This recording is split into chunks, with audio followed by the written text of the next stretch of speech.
Christian men are fighting for their life right now.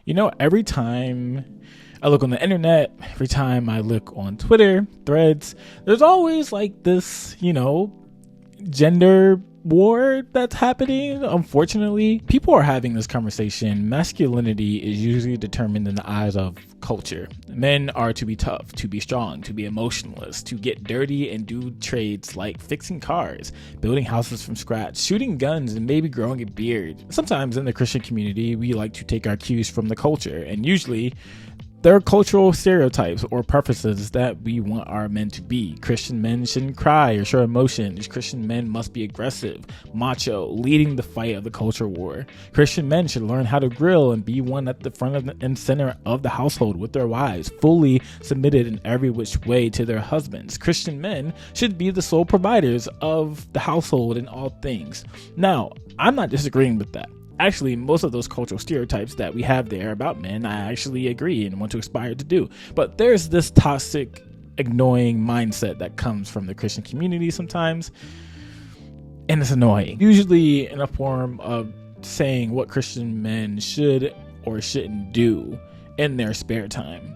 Things like video games, anime, manga, collecting collectibles, LARPing, or cosplay. All of these seem to be looked down upon by the Christian community sometimes, especially if you're in the dating world. I legit feel so bad for my single Christian brothers out here, because the way some of these women put these standards on their future husbands, sometimes a little crazy. It's like, some women don't want their future husbands to have fun in their spare time.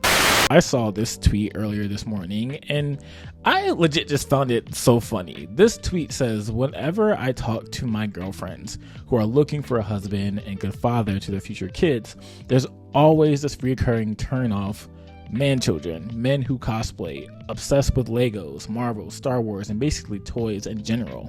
It's the number one consistent complaint I hear from women. No shade to this person. They are entitled to believe what they want to believe, and her friends are too.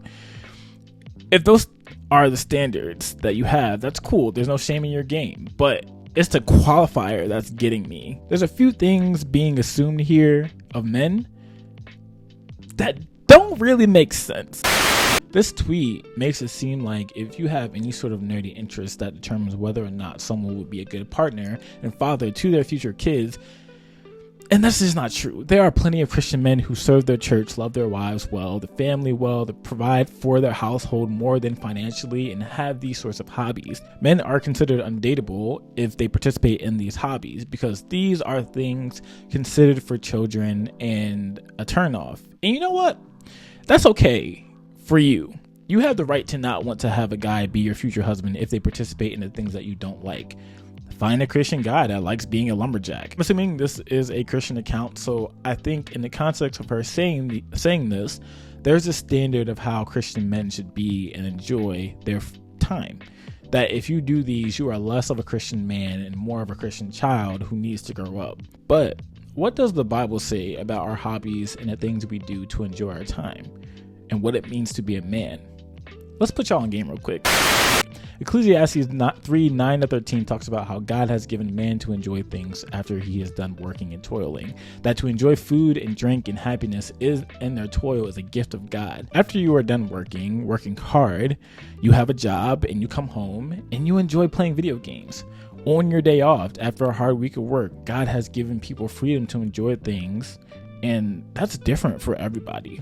1 Corinthians 10:31 talks about, and whatever you do, whether you eat or drink, whatever it is you set your heart to do, do it for the glory of God. A messenger of truth touched on this on his video about anime, which I will continue to quote, is that anime can be viewed as an act of worship. Watching anime with the intention of giving glory to God as a Christian is significant. In the anime sense, for me, I see it as a way to connect the dots to a story being told and pointing that story back to the true story found in Christianity. For you, whether it's video games, Star Wars, LARPing, as a human being made in God's image, think about how you can do those things to the glory of God, because he's given those things for you to enjoy.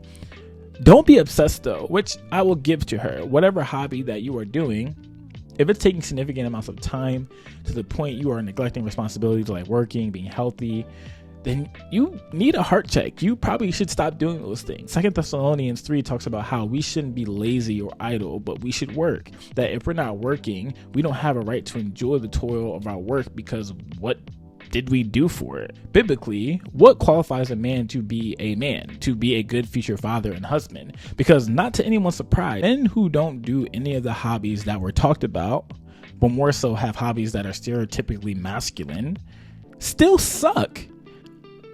Like, some of them are horrible, terrible husbands and fathers.